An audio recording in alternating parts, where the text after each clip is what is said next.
बिस्मिल्लाहिर्रहमानिर्रहीम। अस्सलाम वालेकुम। उम्मीद करती हूँ गर्ल्स आप सब लोग अपने घरों में खैरियत से होंगे। एक वन डे बिफोर जो है वो हम लोगों ने इंडक्टिव फैक्ट का टॉपिक स्टार्ट किया था, उसमें से कुछ चीज़ें जो है वो स्टिल रह गई थी, तो आज जो है वो हम आज के टॉपिक में एप्लीकेशंस ऑफ इंडक्टिव फैक्ट जो रिमेनिंग बची हैं उनको हम डिटेल से देखेंगे। इनमें सबसे पहली जो थी आपके पास है वो है क्रिएशन ऑफ डाइपोल मोमेंट। ठीक है, यानी अगर डाइपोल मोमेंट किसी दो एलिमेंट्स के दरमियान में क्रिएट हो जाए तो उसका क्या इफेक्ट होता है, तो इसको हम देखते हैं। जैसे यहाँ लिखा हुआ है कि अगर आप इन तीन हेलोजेंस को देखें तो आपको बखूबी इल्म है कि इनके अंदर इलेक्ट्रोनेगेटिविटी बढ़ने से जितना इलेक्ट्रोनेगेटिविटी का डिफरेंस बिटवीन दो एटम्स के दरमियान में बढ़ता है, इट मीन उनके दरमियान में चार्जेस की वैल्यूज में चेंजेस आती हैं। एज ए रिजल्ट उनके डाइपोल मोमेंट की वैल्यूज जो हैं वो उसके अकॉर्डिंग बढ़ती चली जाती हैं। तो यही वजह है कि अगर आप डाइपोल मोमेंट की वैल्यू इन तीनों कंपाउंड्स की स्टडी करें तो पता ये चलता है कि क्लोरीन और मिथाइल के लिए ये वैल्यू निकलती है 1.83 डिबाई। अब आपको ये पता हो कि डाइपोल मोमेंट को हम किससे रिप्रेजेंट करते हैं। तो स्टूडेंट्स हमें पता है डाइपोल मोमेंट जो है it is basically the product of charge and distance. ठीक है, कि डिस्टेंस और चार्ज कितना होता है दो एटम्स के दरमियान में, ये उस चीज को रिप्रेजेंट करता है। तो वो एटम जो ज्यादा इलेक्ट्रोनेगेटिव होते हैं उनमें डाइपोल मोमेंट की वैल्यू में वेरिएशन ज्यादा आती हैं। यही वजह है कि इसके अंदर इंडक्टिव इफेक्ट जो है वो इस मिथाइल क्लोराइड के लिए मैक्सिमम है, बट मिथाइल आयोडाइड के लिए वैल्यू कितनी निकलती है, दैट इज 1.64 डिबाई। तो उम्मीद करती हूँ ये पॉइंट आपको क्लियर हो गया होगा। नेक्स्ट टॉपिक, नेक्स्ट जो हेडिंग है उसको हम स्टार्ट करने से पहले आपको पहले थोड़ा सा कंसेप्ट जो है वो देती चलूं। स्टूडेंट्स आप लोगों ने पढ़ा होगा एल्डिहाइड्स एंड कीटोन्स के बारे में। तो अगर आप यहाँ पे जो कुछ भी नहीं लिखा होता इट मीन यहाँ पे ये वर्ड क्या होता है, कार्बन होता है। इट मीन ये ग्रुप कौन सा है, कीटो ग्रुप है, जिसके दोनों तरफ जो है वो मिथाइल ग्रुप लगे हुए हैं। अगर आप इस एक मिथाइल ग्रुप की हाइड्रोजन को किससे रिप्लेस कर दें, क्लोरीन से। इसी तरह आगे फर्दर जो है वो आप इसको मजीद रिप्लेस कर दें एक और क्लोरीन से, तो ये स्ट्रक्चर इस तरह से लाई करता है। तो अब वो क्या बता रहे हैं कि जितने ज्यादा इलेक्ट्रॉन विदड्राइंग ग्रुप अगर इनके साथ अटैच हो, या दूसरी तरफ अभी आप देखेंगे एक और एग्जांपल में वहां आपको इलेक्ट्रॉन डोनेटिंग ग्रुप ज्यादा अटैच हुए हुए नजर आएंगे। जैसे यहाँ देखें इस कीटो ग्रुप के दोनों तरफ जो है वो मिथाइल मिथाइल ग्रुप लगे हुए हैं। इट मीन इन दोनों जो अल्काइल ग्रुप होते हैं, what is the function of these alkyl group, they donate electron density to this carbonyl carbon. As a result यहाँ पर क्या हो जाएगा, इसका जो पॉजिटिव चार्ज है जिसके अंदर कमी आई है due to the presence of this oxygen atom, ये उसको एडजस्ट करने की कोशिश करेगा। तो इस बात को जहन में रखिएगा। अब जो है वो हम देखते हैं, यहाँ लिखा हुआ है कि रेट ऑफ न्यूक्लियोफिलिक रिएक्शन कि क्या होता है कि अगर ये देखें ये कार्बोनिल कंपाउंड है जिसमें अगर H लगा हो तो ये फंक्शनल ग्रुप किसका कहलाता है, एल्डिहाइड्स का। ये सारे स्ट्रक्चर्स जो हैं यहाँ तक जो है वो एल्डिहाइड के हैं, और ये जो स्ट्रक्चर है अगर कार्बोनिल कार्बन दो अल्काइल ग्रुप के दरमियान में सैंडविच हो तो ये किसको रिप्रेजेंट करता है, कीटो ग्रुप को। एल्डिहाइड और कीटोन दोनों को कंबाइनली हम क्या बोलते हैं स्टूडेंट्स, कार्बोनिल कंपाउंड्स। तो आपको क्या बता रहे हैं कि कार्बोनिल कंपाउंड में अगर आपके पास इलेक्ट्रॉन विदड्राइंग इफेक्ट जो है वो डिक्रीज होता है, electron availability on carbonyl carbon, and therefore it will increase the rate of nucleophilic reaction. यानी आपको क्या बताने की कोशिश कर रहे हैं कि अगर तो यहाँ पे दो मिथाइल ग्रुप अटैच हो जाएंगे, तो आपको भी बताया कि अगर मिथाइल ग्रुप होंगे या अल्काइल ग्रुप होंगे, what is the effect of these alkyl group, they can donate electron density much more as compared to this chloro group। तो ये क्या करेंगे, जैसे ही अब यहाँ देखें ऑक्सीजन पर चार्ज क्या होता है, पार्शियल नेगेटिव, कार्बन पर चार्ज क्या होता है, पार्शियल पॉजिटिव। तो इसके पॉजिटिव चार्ज को कौन बैलेंस कर रहा है, ये दो मिथाइल ग्रुप। तो इट मीन अगर आप इसके रिएक्शन की बात करेंगे, अब यानी कोई ऐसी स्पीशी आनी है जो कि नेगेटिवली चार्ज है, उसने इस कार्बोनिल कार्बन पर आकर अटैक करना है। तो कार्बोनिल कार्बन पर उस न्यूक्लियोफिलिक स्पीशी को अटैक करने के लिए उसको यहाँ पे ज्यादा तादाद में पॉजिटिव चार्ज चाहिए। तो जब दो अल्काइल ग्रुप आगे इसके साथ अटैच होंगे वो इसके पॉजिटिव चार्ज को बैलेंस करने की कोशिश करेंगे, यानी इसके पॉजिटिव चार्ज में कमी आ जाएगी। तो वो रिएक्शन इतना फास्टली नहीं होगा जितना कि इसका होगा, जिसमें तीन क्लोरीन अटैच हैं, वो इस कार्बोनिल कार्बन के पॉजिटिव चार्ज में मजीद कमी वाक़या करेंगे, क्योंकि क्लोरो ग्रुप का इलेक्ट्रॉन विदड्राइंग इफेक्ट होता है, वो ज्यादा इसकी इलेक्ट्रॉन डेंसिटी को अपनी जानिब खींचेगा, और जब तीन क्लोरीन ग्रुप लगे होंगे तो वो बहुत तेजी से खींचेंगे। एज ए रिजल्ट कोई भी जो न्यूक्लियोफाइल आएगा वो आसानी से इस कार्बोनिल कार्बन पर आके अटैक कर लेगा। But what is the matter of these two compound, तो अगर आप यहाँ चेक करें, अब यहाँ देखिए दो मिथाइल ग्रुप थे तो इससे बहुत ही कम होगा न्यूक्लियोफिलिक एडिशन का रिएक्शन। लेकिन अगर आप इसको कंपेयर करते हैं तो फिर यहाँ पे ये इसके मुकाबले में बेहतर जो है वो रिएक्शन शो करेगा। इसी तरह जो है न्यूक्लियोफिलिक रिएक्शन इस कंपाउंड का इन दोनों से बेटर होगा। लेकिन अगर आप प्रॉपर कोई इलेक्ट्रॉन विड्रॉइंग ग्रुप अटैच कर देते हैं तो फिर उसका इफेक्ट मैक्सिमम हो जाता है। ठीक है, तो उम्मीद करती हूँ ये पॉइंट आपको क्लियर हो गया होगा। उसके बाद बच्चों ये एक सिंपल टॉपिक है, इतने टफ नहीं थे तो मैंने फिर एज इट इज ही आपकी बुक से लिखे हैं कि अगर आपके पास हैलोजन ग्रुप अटैच हो तो हैलोजन ग्रुप के अटैच होने से क्या होता है कि दो एटम्स के दरमियान में पोल्स क्रिएट होते हैं। One bond will be a partial positive, यानी एक एटम के ऊपर चार्ज किया जाएगा पार्शियल पॉजिटिव और दूसरे पर चार्ज किया जाएगा पार्शियल नेगेटिव। तो as a result negatively charge species को, यानी यहाँ पे जो है ये वो साइड बन जाएगी जहाँ पे कोई भी इलेक्ट्रॉन रिच रिएजेंट यानी कोई भी न्यूक्लियोफाइल आएगा और वो आसानी से आके इसके ऊपर अटैक कर लेगा और रिएक्शन की रिएक्टिविटी पॉसिबल हो जाएगी। ठीक है, अब हम चलते हैं हमारा main topic that is basicity. ये थोड़ा सा स्टूडेंट्स ध्यान से सुनिएगा।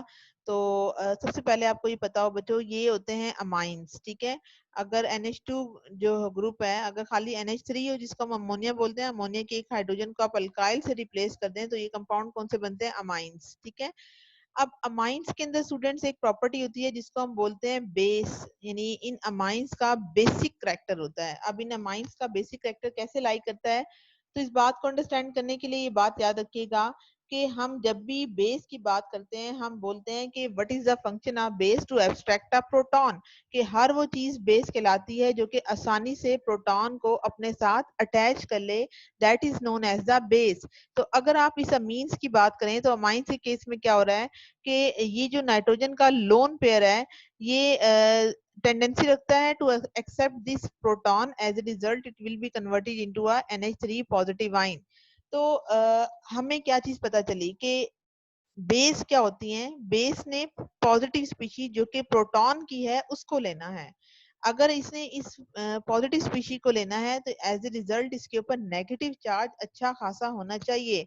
और अगर कोई ऐसे ग्रुप जो है वो इसकी सराउंडिंग में आकर अटैच हो जाएं जो कि इस नाइट्रोजन की बेसिसिटी को बढ़ा दें, इसके नेगेटिव चार्ज को, इसकी इलेक्ट्रॉन डेंसिटी को जो कि नाइट्रोजन पर लाई करती है किसी तरह इसको बढ़ा दें, तो इट मीन ये मच मोर नेगेटिव हो जाएगा और इसके अंदर इस प्रोटॉन को लेने की टेंडेंसी मजीद बढ़ेगी। तो हम क्या कह सकते हैं कि अभी आप लोगों ने जब एसिड का करैक्टर पढ़ा था तो आपने पढ़ा था कि इलेक्ट्रॉन विड्रॉइंग ग्रुप क्या करते हैं? कार्बोक्सिलिक ग्रुप की एसिडिटी को इनहांस कर देते हैं। But what is the effect for basicity of amines? तो इस केस के अंदर जो है ये इफेक्ट रिवर्स कर जाता है। कैसे? कि अभी हमने बात की कि कोई ऐसा एटम या ग्रुप ऑफ एटम अटैच हो जो इस नाइट्रोजन के लोन पेयर को जो या इसकी इलेक्ट्रॉन डेंसिटी को इनहांस कर दे। तो अगर तो ये आर ग्रुप मिथाइल हो तो ये क्या करेंगे? इसकी इलेक्ट्रॉन डेंसिटी को किसके ऊपर? जो नाइट्रोजन पर होगी इसको बढ़ा देंगे। और नाइट्रोजन पर ज्यादा नेगेटिव चार्ज आने का मतलब क्या है कि इसके अंदर टेंडेंसी बढ़ गई है प्रोटॉन को लेने की। तो इसी वजह से हम बोलते हैं कि इसका बेसिक करैक्टर इनहांस हो जाएगा। तो ये पॉइंट ध्यान में रखिएगा। अब हम देखते हैं प्रॉपर बेसिसिटी ऑफ अमीन को, कि बेसिक जो डिफरेंस है in base strength in various amines they can be explained on the basis of inductive effect. अब इंडक्टिव इफेक्ट में आपने स्टूडेंट्स दो तरह के पढ़े थे, एक था प्लस आई और एक था नेगेटिव आई। प्लस आई का मतलब क्या होता है कि वो ऐसे ग्रुप होते हैं जो कि इलेक्ट्रॉन डेंसिटी को डोनेट करते हैं लाइक अल्काइल ग्रुप। ठीक है, और नेगेटिव आई ग्रुप क्या होते हैं? जो कि इलेक्ट्रॉन विड्रॉइंग, जैसे कि इलेक्ट्रोनेगेटिव एटम थे जैसे तमाम हैलोजेंस हैं वो सारे के सारे क्या करते हैं? इसके बेसिसिटी जो अमाइंस की होंगी उनको डिक्रीज कर देंगे। तो हम कहते हैं कि जो अमाइंस होते हैं they are stronger bases than ammonia. अब क्या बात हम कर रहे हैं बच्चों कि अगर अमाइंस अमाइंस क्या होते हैं? ये फंक्शनल ग्रुप होता है जिसमें NH2 ग्रुप किसी आर ग्रुप, आर का क्या मतलब होता है? कोई भी अल्काइल ग्रुप के साथ अटैच हो। अगर यहाँ पे आर ना हो, जस्ट यहाँ हाइड्रोजन लगाओ और ये किसकी एग्जांपल बन जाएगी? अमोनिया की। तो हाइड्रोजन NH3 के केस में कोई भी अल्काइल ग्रुप नहीं होगा, अमोनिया के केस में कोई भी अल्काइल ग्रुप नहीं होगा। और जब अल्काइल ग्रुप होता है तो वो क्या करता है, इस नाइट्रोजन को अपने इलेक्ट्रॉन जो है वो डोनेट करता है, जिसकी वजह से ये ओवरऑल क्या बन जाता है, इलेक्ट्रॉन डोनेटिंग ग्रुप जो है उसकी कैटेगरी में आ जाता है। तो अभी हमने क्या बात की कि जो अमाइंस हैं वो ज्यादा स्ट्रॉन्गर बेसिस होती हैं एज कम्पेयर टू अमोनिया, और अल्काइल ग्रुप की वजह से उनकी इलेक्ट्रॉन डेंसिटी नाइट्रोजन पर इंक्रीज कर जाती है। यही वजह है उनका बेसिक करैक्टर भी इंक्रीज कर जाता है। लेकिन अगर आप आते हैं इलेक्ट्रॉन विड्रॉइंग ग्रुप की तरफ, जैसे कि क्लोरो अगर इसके साथ अटैच हो जाएगा तो इसकी बेसिसिटी डिक्रीज हो जाएगी। रीजन क्या है कि क्लोरीन ग्रुप जो है वो किसके अंदर आता है, इलेक्ट्रॉन विड्रॉइंग ग्रुप में आता है। तो फाइनली स्टूडेंट्स हमें क्या पता चला कि जितना किसी भी एटम में इलेक्ट्रॉन के पेयर की टेंडेंसी इन्हांस हो जाती है, एज ए रिजल्ट वो प्रोटॉन लेने की एबिलिटी उसकी बढ़ जाती है, तो हम कहते हैं कि इसका बेसिक करैक्टर जो है वो बढ़ जाता है। तो ये बात हमने अभी डिस्कस कर ली है। तो अगर आप डिफरेंट आपके पास कंपाउंड्स हैं बच्चों, जैसे यहाँ देखें ये क्लोरो ग्रुप लगा हुआ है, ठीक है, क्लोरोमीन इसको हम बोलते हैं, तो ये इलेक्ट्रॉन विड्रॉइंग ग्रुप में आता है, तो इसकी बेसिसिटी बहुत ही कम होगी। अमोनिया की बेसिसिटी इससे बेहतर होगी। मिथाइल ग्रुप में क्या हुआ है कि उसने एक हाइड्रोजन को CH3 ग्रुप से रिप्लेस कर दिया, तो ये ग्रुप क्या कहलाते हैं, अमाइंस फंक्शनल ग्रुप। तो अमाइंस या अल्काइल्स जितने बढ़ते चले जाएंगे उनकी इलेक्ट्रॉन देने की एबिलिटी बढ़ेगी, एज ए रिजल्ट इनका बेसिक करैक्टर क्या हो जाएगा बच्चों, इनहांस हो जाएगा। तो यहाँ पे एक अल्काइल ग्रुप है, यहाँ दो अल्काइल ग्रुप है, और यहाँ पे डाई इथाइल ग्रुप जो है वो 2 टाइम्स लगा हुआ है। तो मैक्सिमम इलेक्ट्रॉन डेंसिटी जो है वो इस नाइट्रोजन के पास आ जाएगी due to the presence of these 2 diethyl group. तो एज ए रिजल्ट हम कहते हैं कि इसका बेसिक करैक्टर जो है वो मैक्सिमम होगा। तो उम्मीद करती हूँ कि अगर आपको एग्जाम में कोई भी कंपाउंड आ जाता है उनको बेसिसिटी के ऑर्डर के अकॉर्डिंग जो है वो अरेंज करना हो। अच्छा हाँ, एक चीज और, आप लोगों में से कुछ बच्चों को अरेंज करना नहीं आता, कि कहा जाता है कि कंपाउंड को अरेंज कीजिए according to the decreasing order of their basicity. तो डिक्रीजिंग ऑर्डर का मतलब होता है कि वो कंपाउंड जिनकी बेसिसिटी सबसे कम हो वो लास्ट पर आए, और जिनकी बेसिसिटी सबसे ज्यादा हो वो सबसे स्टार्ट में आए। और इस सिंबल को बच्चे बोलते हैं ग्रेटर होना। इसको आपको याद करने के लिए मैंने एक वर्ड बोला है, जैसे उर्दू में एक लैंग्वेज के लिए हम वर्ड इस्तेमाल करते हैं दाल, ठीक है, इस वर्ड को हम बोलते हैं दाल। तो दाल का मतलब होता है बड़ा होने को ये रिप्रेजेंट करता है। तो आपको याद करने की ट्रिक बता रही हूँ कि जो कंपाउंड सबसे स्टार्ट में हो और आप ये सीधी दाल जो उर्दू में लिखते हैं, इसका मतलब है ये ग्रेटर होने को जाहिर करता है। और जो सबसे लास्ट पे जो कंपाउंड आता है उसकी बेसिसिटी क्या होती है, सबसे कम होनी चाहिए। तो ये किस ऑर्डर को रिप्रेजेंट करेगा, decreasing order of their basicity. ठीक है, तो बच्चों आपके सामने अमाइंस के बारे में आपको बताना था। ये बच्चों मॉलिक्यूल होता है अमोनिया का। अगर आप अमोनिया की एक हाइड्रोजन को किससे रिप्लेस करते हैं, मिथाइल ग्रुप से, तो ये बनते हैं प्राइमरी अमाइंस। ठीक है, अगर एक और हाइड्रोजन को अमोनिया से रिप्लेस करेंगे तो ये बनता है सेकेंडरी अमाइंस, और इसको हम बोलते हैं टर्शियरी अमाइंस। और अगर आप इसकी लोन पेयर के साथ एक और ग्रुप अटैच कर देते हैं तो ये बन जाता है क्वाटनरी अमाइंस। तो ये याद रखिएगा। अब अगर आपको कहा जाए कि इन सब में बेसिसिटी के ऑर्डर को डिस्कस करें, तो यहाँ देखें बच्चों, यहाँ हम कहते हैं कि अल्काइल ग्रुप में जो R2NH है, R2NH से क्या मुराद है, ये सेकेंडरी अमीन है। सेकेंडरी अमीन की बेसिसिटी सबसे ज्यादा होती है, देन ये प्राइमरी अमीन है, ये टर्शियरी अमीन है, और फिर ये अमोनिया है। अब आप कहेंगे मैडम होना तो ये चाहिए था, ये टर्शियरी अमीन को पहले आना चाहिए था, यानी आपको ये बताने की कोशिश की जा रही है कि आपका आंसर ये होगा कि मैडम इसके बेसिक करैक्टर को मैक्सिमम होना चाहिए, इसको जो है वो इतना ज्यादा नहीं होना चाहिए। तो बच्चों यहाँ पे एक इफेक्ट, वैसे आप लोगों ने ये डिटेल नेक्स्ट चैप्टर में जाके स्टडी करनी है, बट थोड़ा सा आपको बता देती हूँ उसकी रीजन क्या है। कि यहाँ पे एक इफेक्ट आता है, इसे हम बोलते हैं स्टेरिक हिंड्रेंस, या इसे बोलते हैं बल्कि होना, या ये ग्रुप जैसे फॉर एग्जांपल, अब ये जो है वो नाइट्रोजन, अगरचे ये 3 मिथाइल ग्रुप इसके साथ अटैच है, और ये तीनों के तीनों ग्रुप जो है वो नाइट्रोजन को इलेक्ट्रॉन डेंसिटी डोनेट कर रहे हैं, तो इसकी वजह से इसका बेसिक करैक्टर इनहांस हो जाना चाहिए और इसके प्रोटॉन को लेने की एबिलिटी बढ़ जानी चाहिए। ये बात अपनी जगह बिल्कुल ठीक है, लेकिन प्रॉब्लम क्या आती है कि 3 मिथाइल ग्रुप स्पेस में आके बहुत ज्यादा ओवर क्राउडिंग की सिचुएशन को फील करते हैं। एज ए रिजल्ट वो हाइड्रोजन को इतनी आसानी से अपने साथ नहीं ले पाते, क्योंकि इसके इर्द गिर्द में 3 एटम लगे हुए हैं, और इसको हम बोलते हैं स्टेरिक हिंड्रेंस। तो यहाँ पे यही बता रहे हैं आपको कि जब आप रिलेटिव बेसिक कैरेक्टर की मीन्स की बात करते हैं तो आमतौर पे वो इंडक्टिव फैट की तरह की नहीं होती, जिसमें हम टर्शियरी, सेकेंडरी और प्राइमरी के ऑर्डर को जो आपने कार्बोकेटाइन की स्टेबिलिटी में पढ़ा था उसके अकॉर्डिंग नहीं होती। लेकिन इसमें इस तरह से होता है कि पहले सेकेंडरी की बेसिक कैरेक्टर इनहांस होता है, देन प्राइमरी का और फिर टर्शियरी का। रीजन क्या है कि टर्शियरी मीन के केस में स्टेरिक हिंड्रेंस बढ़ जाती है और वो इतनी ज्यादा बढ़ती है कि फिर ये ऑर्डर जो है वो प्रॉपर नहीं रह पाता। तो आपको ये बताने की कोशिश की है इन्होंने यहाँ पे कि अल्काइल ग्रुप में अगर सिर्फ मिथाइल ग्रुप होंगे तो पहले जो है वो यहाँ पे सेकेंडरी अमीन, फिर प्राइमरी अमीन, देन टर्शियरी अमीन। इसी तरह अगर इथाइल ग्रुप होंगे तो again secondary amine, primary amine, फिर अमोनिया और लास्ट पे टर्शियरी अमीन चले जाएंगे। इसी तरह ये जो बच्चों ग्रुप है ये डिफरेंट है, ये आइसोब्यूटाइल ग्रुप है और ये टर्शियरी ब्यूटाइल ग्रुप है। तो हर एक का जो ऑर्डर है बेसिक स्ट्रेंथ का वो उसके अकॉर्डिंग जो है वो वेरिएशन शो कर रहा है। इसमें कोई फाइनल या हम ये बात नहीं कर सकते कि ये जो है वो ट्रेंड फॉलो होगा, क्योंकि इसमें एबनॉर्मेलिटीज अराइज होती हैं अमाइन के केस में। तो बच्चों आप जब आप ये चैप्टर पढ़ेंगे डिटेल में तो आपको ये कुछ चीजें वहां पर क्लियर हो जाएंगी। तो अभी फिलहाल आपको थोड़ा सा स्टैटिक हिंड्रेंस का बताया है, वैसे अभी ये चीजें आप लोगों के सिलेबस यानी आप लोगों के इस टॉपिक में इतनी ज्यादा डिटेल से नहीं है, ठीक है। उसके बाद फाइनली हमें बच्चों क्या पता चला कि वो ग्रुप जो इलेक्ट्रॉन डोनेटिंग होते हैं वो अमाइंस की बेसिसिटी को बढ़ा देते हैं, और आर ग्रुप जो है मोस्टली अल्काइल ग्रुप जो है वो इलेक्ट्रॉन डेंसिटी नाइट्रोजन पर इंक्रीज करते हैं। एज रिजल्ट इनकी availability to accept a proton वो बढ़ जाती है। लेकिन इसका इफेक्ट उलट हो जाता है कब, जब आप इलेक्ट्रॉन विड्राइंग ग्रुप अटैच करते हैं तो वो अमीन्स की बेसिसिटी को डिक्रीज करेंगे। और आपको एग्जांपल दी जा रही है कि अगर क्लोरो ग्रुप इस कंपाउंड में जो फिनाइल अमीन का है, जैसे आपको एग्जांपल तैयार करने की जरूरत नहीं है, वैसे आपको बता रही हूँ कि अगर कोई इलेक्ट्रॉन विड्राइंग ग्रुप अटैच होगा तो वो नाइट्रोजन से लोन पेयर को ले लेगा। एज ए रिजल्ट उसकी अटैचमेंट या उसकी प्रोटॉन को लेने की एबिलिटी डिक्रीज हो जाएगी। तो यही वजह है हम कहते हैं कि इलेक्ट्रॉन विड्राइंग ग्रुप क्या करते हैं, अमाइंस की बेसिसिटी को डिक्रीज कर देते हैं। उसके बाद बच्चों जो सबसे इंपॉर्टेंट चीज थी वो आपकी कार्बोक्सिलिक एसिड से रेलिवेंट थी। ये एक चीज इसमें रह गई थी, तो पहले आपको मैं ये चीज अंडरस्टैंड करवा दूं। सबसे पहले बच्चों ये देखें, ये जो फार्मूला लिखा हुआ है जिसके अंदर है COOH, ये बच्चों फार्मूला किस कंपाउंड का है, मेलोनिक एसिड का, ठीक है। ये किस कंपाउंड का फार्मूला है, मेलोनिक एसिड का है।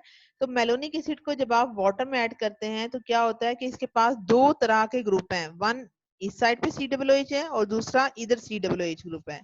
तो वन बाय वन करके जो है ये अपना एक प्रोटॉन लूज करता है। इट मीन वाटर में जाने पर इसकी आयनाइजेशन होगी, और फर्स्ट स्टेप में क्या होगा कि ये वाला अपना प्रोटॉन वाटर को देके ये हाइड्रोनियम आयन में कन्वर्ट हो जाएगा और ये क्या बन जाएगा, COO नेगेटिव आयन। अब ये जो COO नेगेटिव आयन बनता है इसको बोलते हैं कार्बोक्सिलेट आयन। और अगर इस तरह से हमारे पास बच्चों कार्बोक्सिलिक एसिड अटैच हो जिनमें दो कार्बोक्सिलिक ग्रुप हो, फिर तीन हो, चार हो, आगे आपकी डिटेल अभी इतनी नहीं है, तो आपके लिए सिंपलेस्ट है, उन्होंने ये बताया है कि अगर कोई ऐसा कार्बोक्सिलिक एसिड है जिसमें दो COOH ग्रुप मौजूद हैं जिसको हम बोलते हैं डाई कार्बोक्सिलिक एसिड। ऐसे कंपाउंड जिनमें दो COOH ग्रुप पाए जाएं, ऐसे कंपाउंड्स को हम स्टूडेंट्स क्या बोलते हैं, डाई कार्बोक्सिलिक एसिड। तो डाई कार्बोक्सिलिक एसिड वाटर में आयनाइजेशन दो तरह से शो करता है। एक स्टेप को बोलते हैं फर्स्ट आयनाइजेशन, फिर अगर अगेन ये अपना दूसरा प्रोटॉन भी लूज कर देता है तो इस स्टेप को हम बोलते हैं सेकंड आयनाइजेशन। तो पहले तो आप ये क्लियर करें, ये डाई कार्बोक्सिलिक एसिड का कंपाउंड है, ये वाटर में जाने पर फर्स्ट स्टेप में अपना एक प्रोटॉन लूज करेगा इस साइड से, तो इसको हम बोलते हैं इसकी फर्स्ट आयनाइजेशन हो रही है। फिर यही कंपाउंड अगेन वाटर में जाए और अपना ये दूसरा प्रोटॉन भी लूज कर दे तो इसको हम बोलते हैं सेकंड आयनाइजेशन।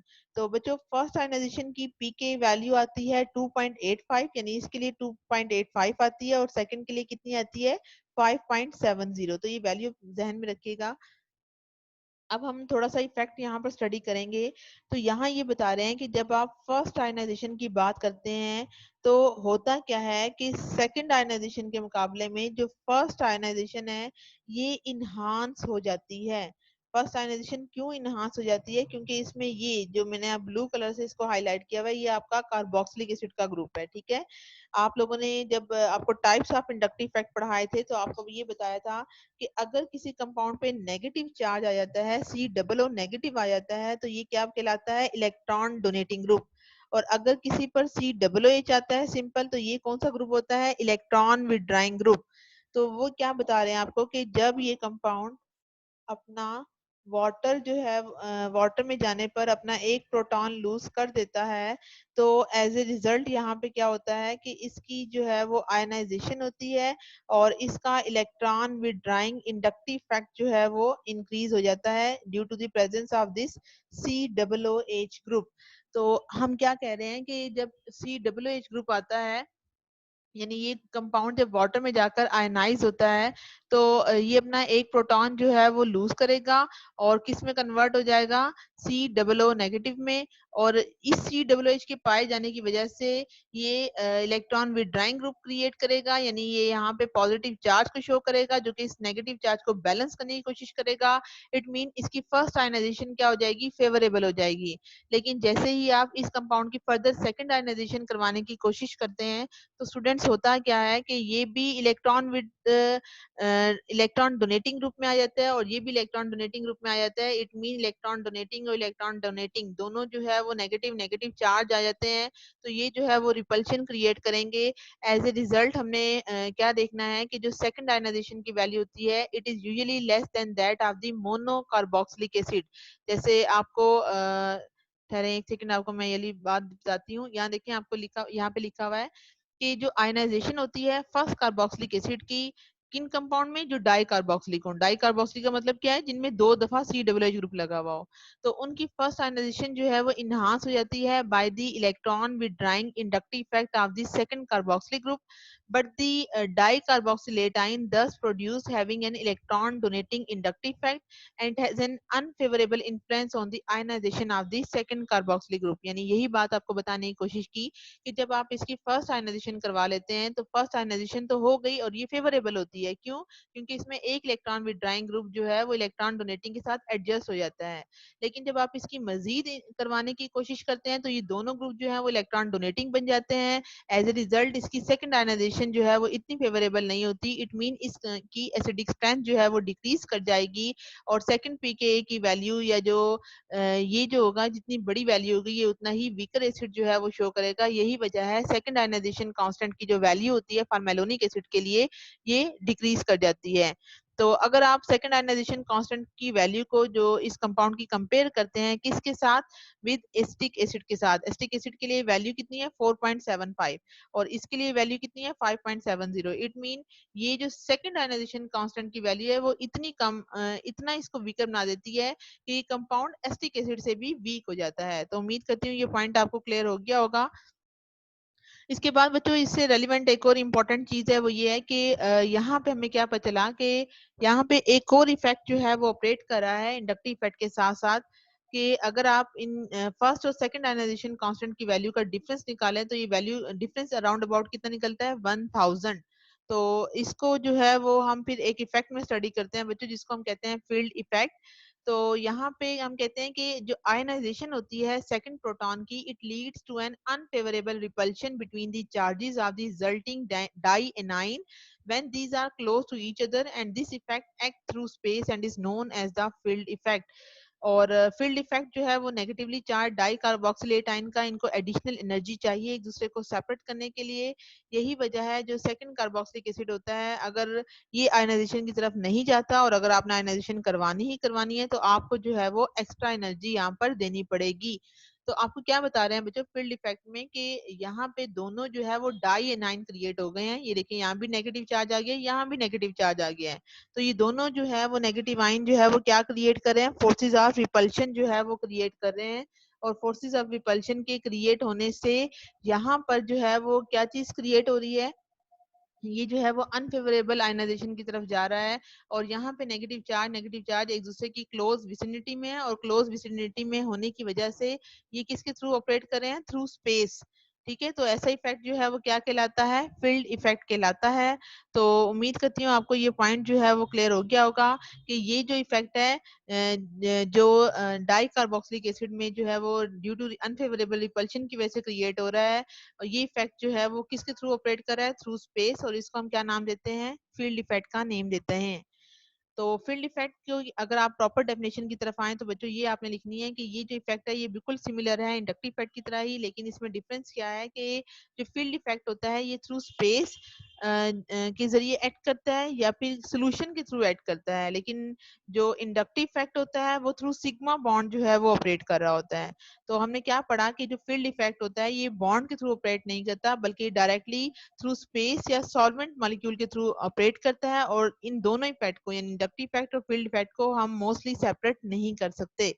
तो पता क्या चला कि इन दोनों में बेसिक डिफरेंस क्या हुआ कि इंडक्टिव इफेक्ट जो है वो थ्रू सिग्मा बॉन्ड ऑपरेट करता है, जबकि फील्ड इफेक्ट जो होता है वो थ्रू स्पेस या सॉल्वेंट के मॉलिक्यूल के थ्रू जो है वो ऑपरेट करता है। और पोलराइजेशन जो है वो इन दोनों इफेक्ट के थ्रू ही ऑपरेट होती है मॉलिक्यूल में। लेकिन ये टॉपिक इतना वास्ट है कि इन दोनों के जरिए पोलराइजेशन तो क्रिएट हो जाएगी, but it is very difficult to separate them. यही वजह है कि इन दोनों को इकट्ठे जो है वो हम एक ही इफेक्ट में स्टडी करते हैं, that is they are known as the field effect. तो अगर आपका स्टूडेंट इस हवाले से कोई भी क्वेश्चन हो इस टॉपिक के हवाले से, तो बच्चों आप लोग जो है वो कमेंट सेक्शन में क्वेश्चन कर सकते हैं या ग्रुप में आप पूछ सकते हैं। और आज की जो असाइनमेंट आप लोगों ने सॉल्व करनी है वो ये है कि आपके सामने जो है वो ये 3 कंपाउंड रखे गए हैं। आप लोगों ने प्रॉपर इसका ऑर्डर देना है। आप लोग करते क्या है, जस्ट ऑर्डर देते हैं और चले जाते हैं।